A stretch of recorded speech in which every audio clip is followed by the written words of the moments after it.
সোমবার সকাল থেকে রাজধানী ঢাকা জুড়ে বিরাজ করছে রুদ্ধশ্বাস, অস্থিরতা। ক্ষমতাচ্যুত প্রধানমন্ত্রী শেখ হাসিনার বিরুদ্ধে আদালতে মানবতা বিরোধী অপরাধের মামলার রায় ঘোষণার তারিখ ধার্য হওয়ার পরিপ্রেক্ষিতে এই উত্তেজনা ক্রমশ অনমনীয় হয়ে উঠেছে।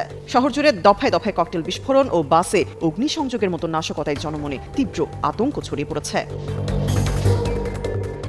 কার্যক্রম নিষিদ্ধ ঘোষিত আওয়ামী লীগ গোপনে সক্রিয় হয়ে উঠেছে এবং তাদের পলাতক শীর্ষস্থানীয় নেতারা আগামী বৃহস্পতিবার রাজধানীতে ঢাকা লকডাউন কর্মসূচি পালনের ঘোষণা দেওয়ার পরই সহিংসতা ব্যাপক আকার ধারণ করেছে। জানা যায়, সোমবার সকাল থেকে রাত পর্যন্ত ঢাকার 8টি স্থানে ককটেল বিস্ফোরণ এবং 4টি যাত্রীবাহী বাসে অগ্নিসংযোগের মতো ঘটনা ঘটে।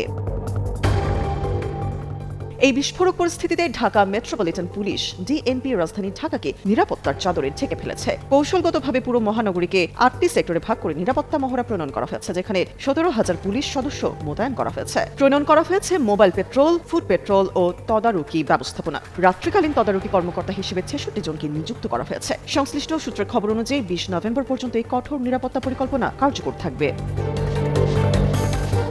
সূত্রের খবর অনুযায়ী নিরাপত্তা পরিকল্পনার বেষ্টনীতে মোড়ানো হয়েছে মৎস্য ভবন, সেগুনবাগিচা আবাসিক এলাকা, বিজয়নগর বেলি রোড, প্রধান বিচারপতির বাসভবন, অফিসার্স ক্লাব ক্রসিং, বারডেম হাসপাতাল, ঢাকা মেডিকেল কলেজ হাসপাতাল, নগর ভবন, হাইকোর্ট, সচিবালয় এবং পিজি হাসপাতাল, মিরপুর রোড সহ একাধিক গুরুত্বপূর্ণ স্থান।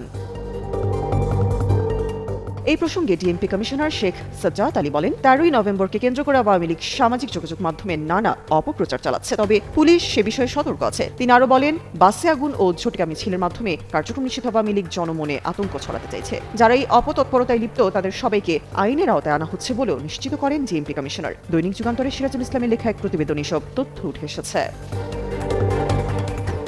তামান্না তাবাসসুম, যুগান্তর নিউজ।